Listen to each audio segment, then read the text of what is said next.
আমাদের জীবনে এক একটা দিন শেষ হয়, আবার এক একটা দিন শুরু হয়।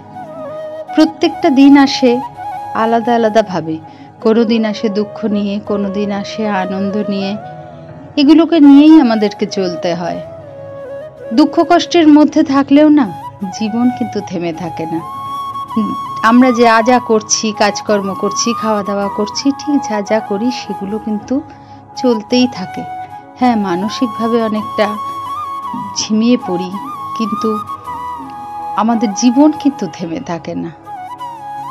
হাই এভরিওয়ান, আমি আমার চ্যানেলে সকল ভিউয়ার্সদের অনেক অনেক শুভেচ্ছা জানিয়ে আবার একটা নতুন ব্লগ শুরু করছি। ব্লগটা এই 2-3 দিনের মধ্যে নয়, আমি আগেও বলেছি আমি একটা মেন্টালি ক্রাইসিসের মধ্যে যাচ্ছি, যার জন্য সত্যি বলতে কি এই সময়টা আমার ভিডিও করা হচ্ছে না। এগুলো আগের সপ্তাহের ভিডিও, সেগুলো আমার শেয়ার করা হয়নি তোমাদের সাথে, সেগুলোই শেয়ার করছিলাম। আর এই সময়টা দেখো, মায়ের চুলটা একটু ছোট করে দিচ্ছিলাম, কারণ মায়ের চুলটা না একটু বড় হয়ে গেলেই মুখের ওপর উড়ে আসলে মায়ের অসুবিধা হয়। ঘাড়ের কাছটা একটু খুসখুস করে, বয়স্ক মানুষ তো, একটু টিপটপ একটু পরিষ্কার পরিচ্ছন্ন থাকলে না মায়ের একটু আরাম হয়। মা বেশ কিছুদিন ধরেই বলছিল, তো ওই জন্য মাকে চুলটা একটু ছোট করে ঠিক করে দিচ্ছিলাম। সেই সময়টাতেও না আমরা নানান ধরনের মজার কথা বলে মাকে হাসানোর চেষ্টা করছিলাম, মাকে হাসিয়ে রাখছিলাম। বুঝতে পারিনি যে তার 2-1 দিনের মধ্যেই মাকে অনেক বড় একটা কঠিন খবর দিতে হবে। যাই হোক, সেদিন দুপুরে আমি নিরামিষ রান্না করেছিলাম, এটা ছানার ডালনা করেছিলাম। আর এই ছানার ডালনাটা না, ওই ছানাটা কাটিয়ে নিয়ে বড়ার মতো করে করেছিলাম।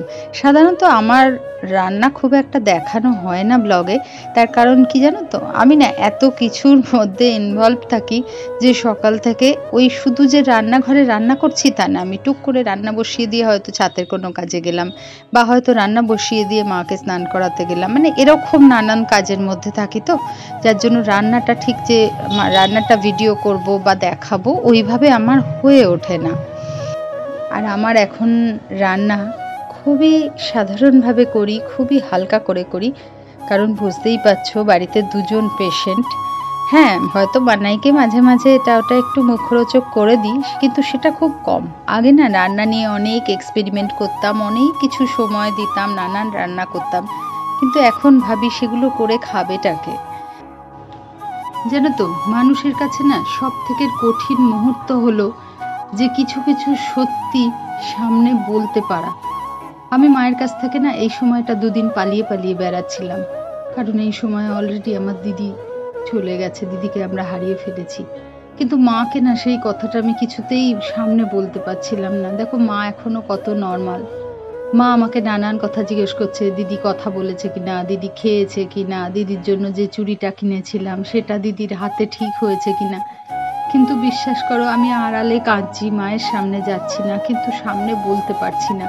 দেখো বলতে তো হবেই, কারণ মা তো এমনি তো রীতিমতো জ্ঞানেতেই আছে, বা এমনি মোটামুটি ঠিকই আছে, আর দিদির সঙ্গে 2 দিন বাদে বাদেই মায়ের কথা হতো, সুতরাং জানাতে আমাকে হবেই। তো তাই ঠিক করেছি আজকে সন্ধেবেলা মাকে আমরা সবাই মিলে বসে জানাবো, বোঝাবো। ঠিক আছে, চলো আজকের মতো ব্লগটা এখানেই শেষ করছি। আবার দেখা হবে নতুন ব্লগ নিয়ে।